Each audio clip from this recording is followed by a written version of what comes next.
Him, him, him, him, him, him, him. Kwasuka-sukela, long, long ago, in a time both distant in distance and spirit, farther and further than any man can fathom, lived a mighty man, a king, mighty beyond measure. His name was Zimu, and under his reign the world trembled. His army stretched far and wide, and his name was spoken of in whispers, not out of respect, but out of fear. But power, no matter how great, can blind a man. Zimu could not be satisfied being emperor of the world. No, he sought to be a living god. And so he raised a statue in his likeness and demanded the world bow before it. Yet, there was one people that did not bow. Those who worshipped the one true God, the Amazonians. Their refusal lit a fire in Zimu's heart, and he declared war upon them.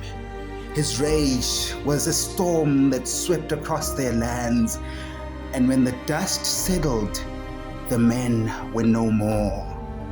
He spared only the women, a twisted mercy from a king who still sought their submission.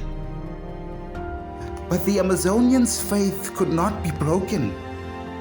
In the quiet that followed the slaughter, Zimu began to change. For it was not through bloodshed that he found his greatest victory, but in the mercy of the women he spared. They did not curse him as they had every right to do. Instead, they turned his wrath into something he had never known: grace. Zimu, once a self-declared god, fell to his knees. He renounced his false divinity, tearing down the statues that had once symbolized his pride. In the silence of his defeat, he heard the voice of the one true God, the God of the Amazonians. And when he returned to his people, he returned not as a god, but as a man reborn. He declared for the worship of the one true God, and in this transformation, his empire found peace. But peace does not erase the past. It lingers like a shadow, never far behind.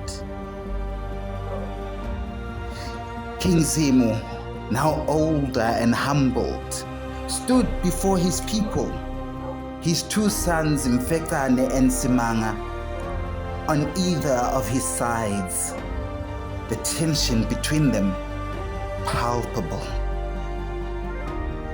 Mfekane, his firstborn, a reflection of the man Zimu once was, strong, proud, a lion ready to take the throne. And then there was Simang, born after his father's transformation, quiet, thoughtful, a reflection of the man Zimu had become under God's grace. All believed Mfekane would be king.